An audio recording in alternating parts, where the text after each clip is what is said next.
Yeah, so we saw this article just come out today about how the Alberta oil industry is having some issues recruiting workers.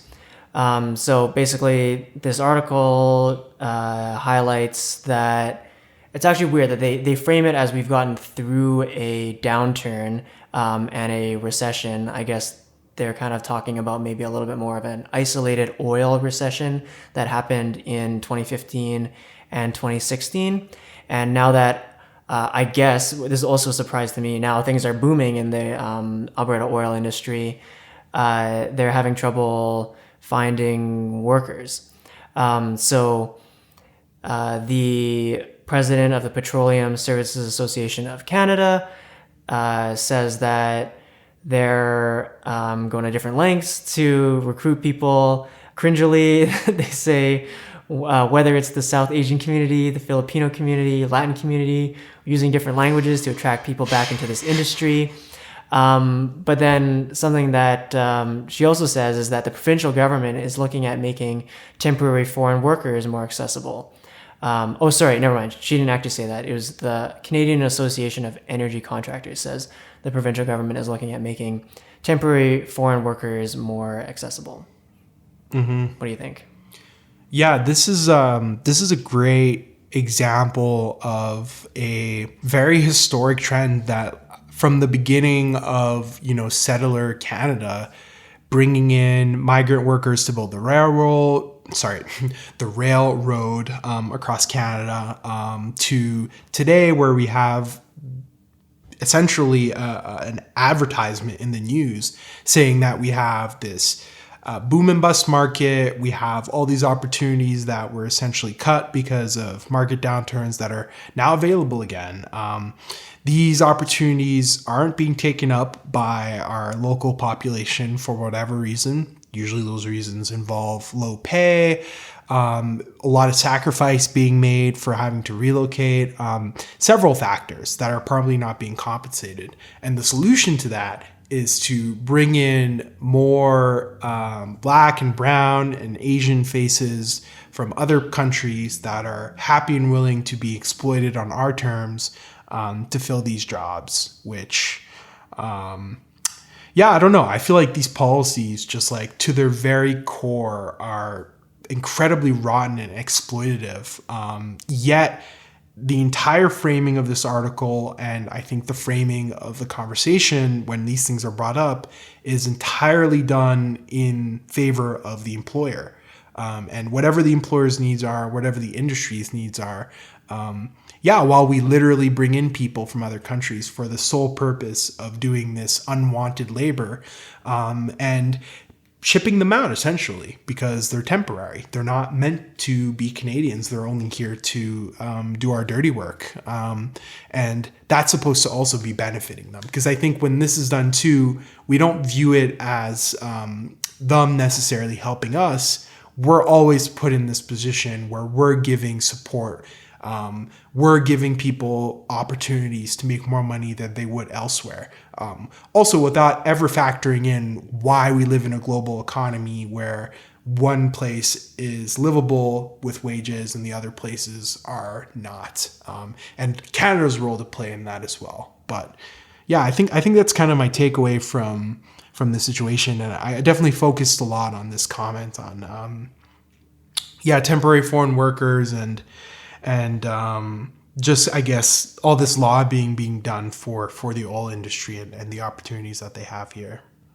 Yeah, I think it was also reminding me a little bit of what we saw a couple of years ago, and I don't think this was covered necessarily well enough at the time, but the whole COVID outbreaks at meatpacking plants and just how that was so clearly handled by the province in a way that would like align with the priorities of those meatpacking plants rather than trying to protect those workers or to just build a society that takes care of the people that are providing or that are creating the value here, right? So yeah, I guess just to I guess, yeah, not to get into too much detail recapping that, but basically there were just these COVID outbreaks at the facilities, and despite all of the caution in other sectors around protecting people or trying to keep people at a distance, it was just very clear here that they didn't want to shut down these plants or enforce any kind of workplace safety measures, because they wanted to prioritize the continued operation and profit of these companies. And there was even that whole kind of scandal where Dina Hinshaw, who at the time was like just idolized across well, I wouldn't say across the province, but among the kind of liberal elite circles, I guess I would say. Mm-hmm. She was talking about like the strong work ethic of like the Filipino workers because of their culture. Never a question of why these people have to, supposedly have this strong work ethic. Maybe it might be because we're exploiting them at a very strong level. I don't know if that's ever a factor in these comments, but yeah, pretty racist comments here, and just like tapping into these people's just inherent exploitive relationship with the place that they're in and with their employers. Well, and it's very similar just to this sentiment maybe still exists, but for a long time it was in like textbooks how like black people are just stronger and like don't need anesthesia or whatever, tougher and can handle more pain. Really similar rhetoric to just what was being said here, right? But yeah, I mean, ultimately it took someone dying in order for them to actually close down one of those facilities. And anyways, yeah, that's just when I saw this kind of article about the oil patch and them looking to the province looking to increase the number of temporary foreign workers available available to fill this gap in the job market in the oil sands, it was just really reminding me of that kind of disregard for the lives of the working class that's been demonstrated for us before. Yeah, I really resent the fact that in so many different cases when issues are brought up at I guess government level, it almost takes a warm body or someone who just died in order to successfully advocate for some kind of change or stoppage or any kind of reform, whether good or bad. We see that with this meatpacking plant and the COVID situation. We see that in Chinatown with the murder that happened. I just think it's a really negative trend, because so many of the factors that lead to people dying are incredibly preventable with proper, not even proper oversight, but just like clear communication and understanding when people tell you what their needs are, and actually governing on the basis of what people actually need.